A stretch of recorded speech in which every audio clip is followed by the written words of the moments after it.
em Deuteronômio, capítulo de número 24, versos 8 e 9, que tem a ver com as parashiot que nós falamos, estudamos nesse Shabat, que foram as parashiot de Tazria e Metsorá.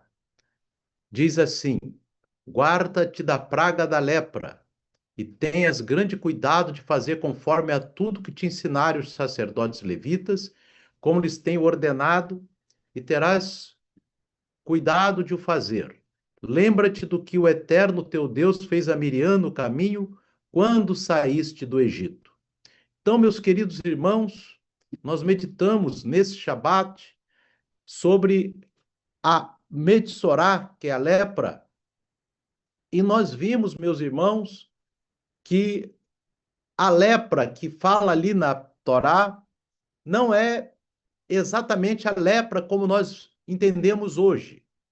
A lepra que é falada ali na Torá é uma enfermidade espiritual, ou seja, é a tsaraat, ela é redundante de um pecado que aí a pessoa cometia aquele pecado e aí era o seu corpo tomado pela tsaraat, que é comumente traduzido como lepra, mas não como entendemos hoje.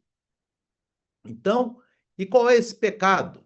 O pecado é a lashon hará, ou seja, má língua. Hará quer dizer má, lashon quer dizer língua, ou seja, fofoca, falar mal do próximo, falar contra o teu próximo.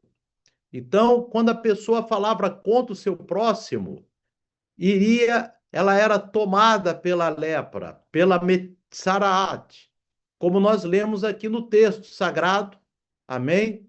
Que Miriam, lembra-te do que o Eterno fez a Miriam quando saíste do Egito, ou seja, Miriam falou mal de Moisés e ela foi tomada pela lepra.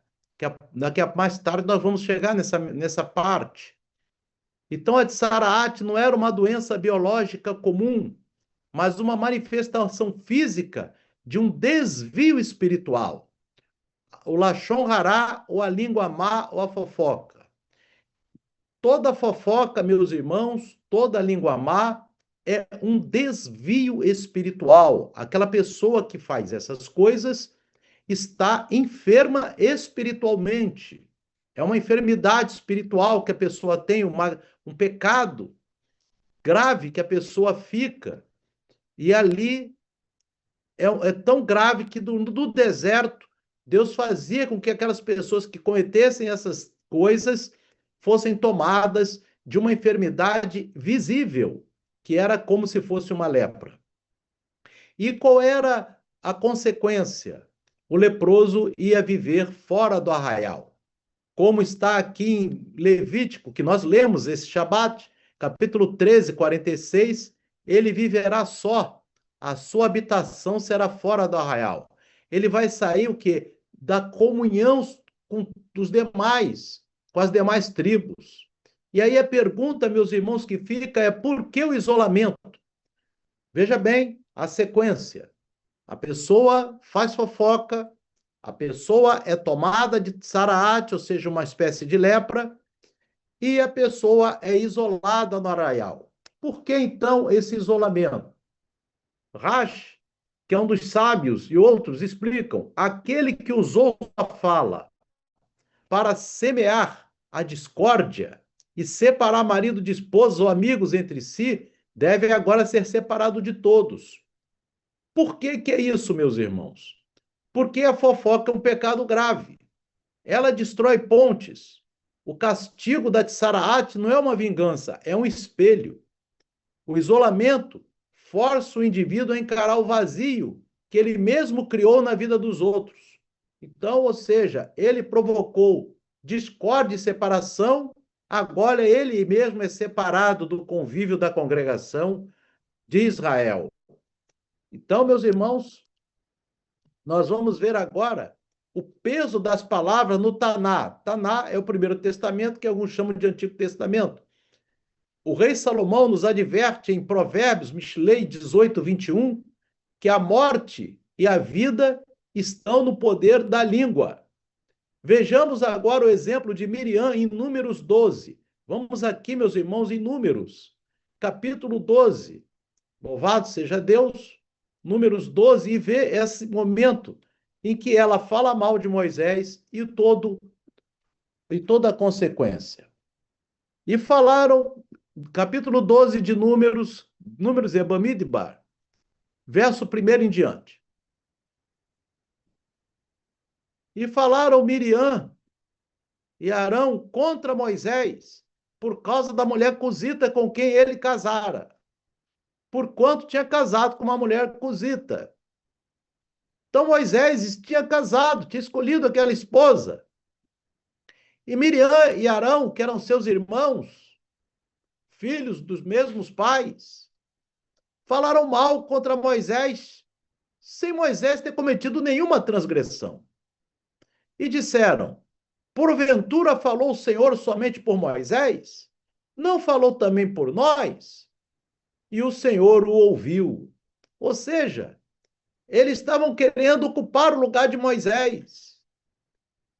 E o verso 3 diz claramente, meus irmãos, que era o homem Moisés muito manso, mais do que todos os homens que havia sobre a terra.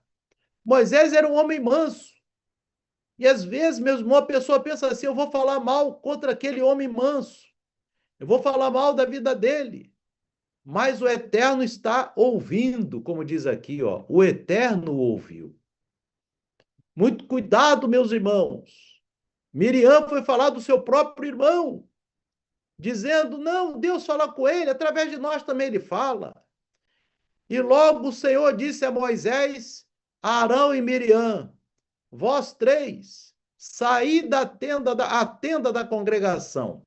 E saíram eles três. Então eles foram lá para a tenda da congregação. Então o Eterno desceu na coluna de nuvem e se pôs à porta da tenda da congregação no tabernáculo. Amém? Depois chamou a Arão e a Miriam e ambos saíram. Então o Eterno chamou Arão e Miriam. E o Eterno disse para Arão e Miriam: ouvi agora as minhas palavras. Se entre vós houver profeta, eu, o Eterno, em visão a ele me farei conhecer, ou em sonhos falarei com ele. O Eterno, ele fala com os profetas através de sonho, através de visão. Mas o Eterno falou com Arão e Miriam. Mas não é assim com meu servo Moisés, que é fiel em toda a minha casa. Aleluia. E o Eterno ainda fala para Arão e Miriam, boca a boca falo com ele, claramente, e não por enigmas. Então, quando o Eterno fala com o profeta, através de visão, de sonho, ele fala através de parábolas, de enigmas. Mas com Moisés ele falava boca a boca, claramente. E o Eterno ainda fala, pois ele vê a semelhança do Eterno falando. Por que, pois, não tiveste temor de falar contra o meu servo Moisés? O Eterno está dizendo, por que vocês não tiveram temor de falar assim com ele? No verso 9 ainda diz, irmãos, assim a ira do Eterno contra eles se acendeu e retirou-se. E a nuvem se retirou sobre a tenda. E eis que Miriam ficou leprosa. Ó, aqui, irmãos, a consequência da fofoca, da má língua. Miriam ficou leprosa como a neve. E olhou Arão para Miriam, e eis que estava leprosa. Por isso Arão disse a Moisés, ai, Senhor meu, não ponha sobre nós esse pecado, pois agimos loucamente e temos pecado. Ora, não seja ela como um morto, que saindo do ventre de sua mãe, a metade da sua carne já está consumida. Clamou, pois, Moisés ao Eterno, dizendo, ó Deus, rogo-te que a cures. E disse o Eterno a Moisés, se seu pai cuspir em seu rosto, não seria envergonhado há 7 dias? Esteja fechada 7 dias fora do arraial, e depois recolha-o para dentro do arraial. Então, irmãos, Deus curou Miriam pela misericórdia de Moisés, que orou para que Deus a curasse, tendo ela falado mal de Moisés com o povo, meus irmãos. E Moisés, o homem mais manso da terra, como está aqui no verso 3. E aí Miriam e Arão pensaram, ele é tão mansinho, vamos falar mal dele. Mas a Bíblia diz, o Eterno ouviu. Aleluia. Então, meus irmãos amados, é importante ter muito cuidado. Veja bem o exemplo de Miriam que nós acabamos de ler. Ela falou contra Moisés. E qual foi o resultado? Saraate imediata. O próprio Moisés, que a Bíblia diz que é o homem mais humilde da terra, teve que interceder por ela. Isso nos ensina que nem mesmo o parentesco ou a posição espiritual nos isenta das consequências de uma fala descuidada. Às vezes você, meu irmão, minha irmã, pode estar falando até de uma pessoa próxima, de um parente, de quem quer que seja. Se você estiver falando mal daquela pessoa, lembra que você certamente está sendo observada pelo Eterno, e as consequências são gravíssimas. Porque Miriam falou do irmão dela, que era um parente tão próximo, e Deus fez ela leprosa. Louvado seja Deus. O salmista pergunta em Salmos 34, versos 12 e 13. Quem é o homem que deseja a vida? Você deseja a vida eterna, meu irmão, minha irmã? E a resposta está aqui. Guarda a tua língua do mal e os teus lábios de falarem o engano.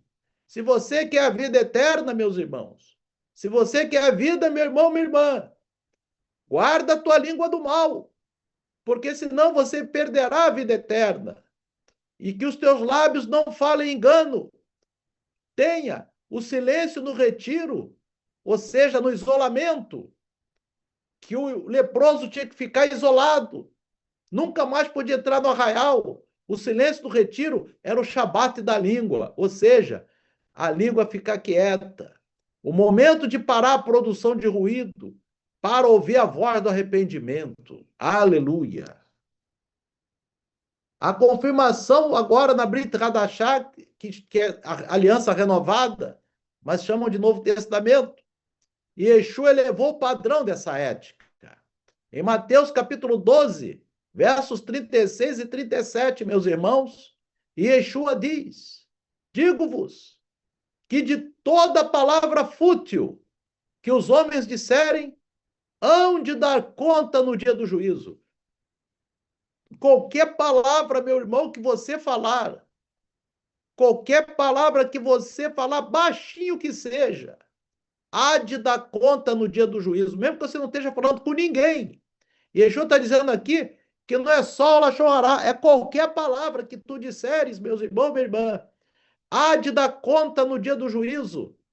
Então, a palavra que nós estamos falando, que você vai falar daqui a pouquinho, você vai dar conta no dia do juízo daquela palavra, meu irmão, minha irmã. Porque Yeshua diz aqui, porque pelas tuas palavras serás justificado e pelas tuas palavras serás condenado. Você quer saber, irmão, quem vai ser justificado? Aquele que fala coisas que Deus se agrada. Aquele que não pratica Lashon Hará. Naquele dia será justificado. Mas aquele que fala mal do próximo, meu irmão, pode estar do jeito que tiver, pode ser o que for, será condenado naquele dia, meu irmão. Não tenha a mínima dúvida disso, irmão. A palavra que Yeshua fala nunca voltou vazia. Ele diz, pelas tuas palavras será justificado, pela tua palavra será condenado. Muitas vezes, achamos que palavras fúteis são apenas mentira. Não é isso que o termo grego sugere, não, irmão. O texto de Mateus diz que é palavras sem trabalho, sem utilidade. É a palavra dita sem filtro. É o comentário maldoso, sem querer, no grupo de WhatsApp, ou no pé do ouvido do irmão, da irmã, falando do irmão e da irmã, falando do próximo, falando do parente, falando do seu parente. Miriam falou do seu parente. E Deus condenou Miriam. E Miriam era profetisa. Era mulher de Deus. mas ela queria se levantar contra o manso Moisés. Veja bem, meus irmãos, o apóstolo Tiago Jacob, em sua epístola, Tiago capítulo 3, versos 5 e 6, irmãos, ele compara a língua a um pequeno fogo que incendeia uma floresta inteira. Agora você tem que entender, irmão, o espiritual que está por trás dessa palavra. Ele afirma que a língua contamina todo o corpo. Olha só o que ele está falando aqui. Ele está falando, irmão, é da Metsorá. Tiago, ele está pregando a Torá aqui, irmãos. Ele está falando da lepra, da Tsaraate. Agora ele fala num campo muito mais elevado, que é o campo espiritual. Olha o que ele diz. Assim também a língua é um pequeno membro e gloria-se de grandes coisas. Porque a pessoa, quando está falando mal do outro, está se colocando como juiz. Vede com grande bosque um pequeno fogo se incendeia. E ele diz agora, presta atenção no verso 6. A língua também é um fogo, como o mundo de iniquidade. A língua está posta entre nossos membros e contamina todo o corpo. Por quê, irmão? É o princípio da Lashon Hará. É o princípio da Parashá Metzorá, que a pessoa fala a fofoca e a pessoa é contaminada pela lepra. Então a língua, e agora a contaminação, irmão, é a lepra espiritual. A pessoa pensa que está limpinho diante de Deus, está com as vestes sujas diante de Deus, porque a língua transforma aquela pessoa com as vestes sujas e inflama o curso da natureza. E agora presta atenção aqui, e é inflamada pelo inferno.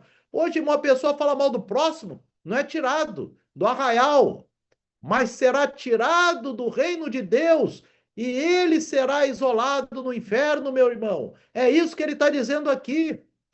Porque a língua, ela contamina o corpo, ou seja, a pessoa está espiritualmente suja e certamente será isolada no inferno se não se arrepender. Se não se arrepender e parar de fazer. Que não é só se arrepender e voltar a fazer. Amém? Isso ecoa perfeitamente a de Saraate.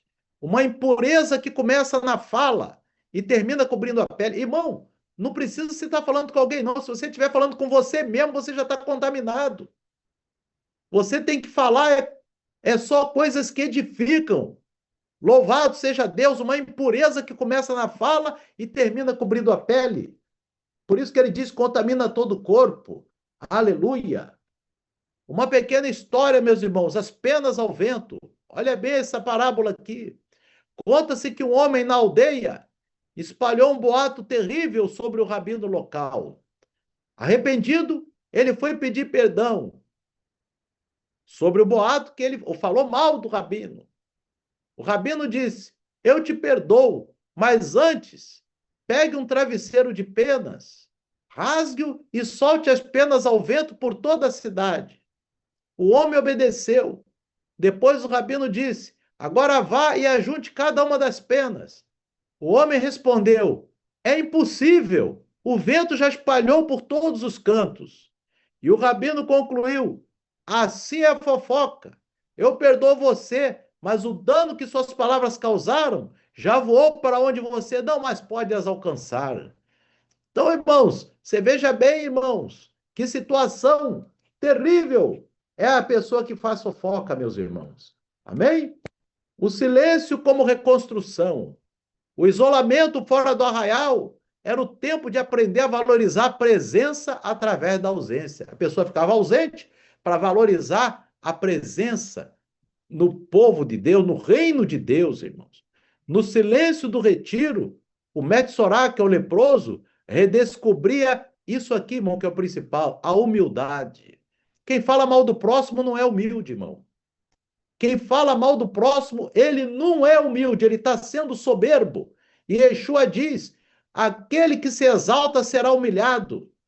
Amém? Você veja bem, irmão, falar mal do próximo é tão grave, que aqui em Mateus, capítulo de número 23, irmãos. Mateus, capítulo 23, versículo 12, meus irmãos. Yeshua diz, porque quem fala mal do próximo está se exaltando e humilhando o próximo. E ele diz, Yeshua, O que a si mesmo se exaltar, será humilhado. E o que a si mesmo se humilhar, será exaltado. Então, aquele que fala mal do próximo, ele está se exaltando. Então, o Metsoral, o leproso, ele não tinha mais ninguém para impressionar ou para diminuir com suas críticas. Ali isolado, é ele o Criador. Para nós, hoje, nessa reunião, vivemos na era da opinião instantânea. O convite de Deus para nós é o jejum de palavras. Antes de comentar algo sobre alguém, pergunte: é verdade? É bondoso? É necessário? Irmão, nunca se deve falar mal de ninguém. E a reconstrução da humildade. O Eterno conhece a Lashon Hará de longe, meus irmãos. E a Tsaraat no fofoqueiro pode não ser visível muitas vezes pelo ser humano, mas é visível pelo Eterno, que deixará essa pessoa fora do acampamento do reino de Deus na eternidade, se não se arrepender de sua língua má. Tá? Vai perder sua salvação, porque Yeshua disse: pelas suas palavras serás condenado. E a cura é em Yeshua, meus irmãos. Ele é aquele que tocou o leproso em Mateus 8:3. Yeshua não tocou o leproso e curou. Ele restaura a nossa fala para que possamos usar nossos lábios não para separar, mas para curar. Que nossa palavra seja de cura, nunca de ira, meus irmãos. Aleluia. Que o nosso retiro espiritual hoje não seja por castigo, ou seja, que a nossa vigilância no falar, mas seja por escolha. Que saibamos usar o silêncio para reconstruir nossa humildade, para que ao abrirmos a boca, o que saia de nós seja Torá Hesed, a instrução da bondade. Que o Eterno nos abençoe desde Sião, queridos irmãos. Shavuot a todos. Amém? Que o Espírito Santo fale o coração dos irmãos. Vamos orar agora, meus irmãos, em nome de Yeshua. Depois estarei orando por todos. Amém e amém.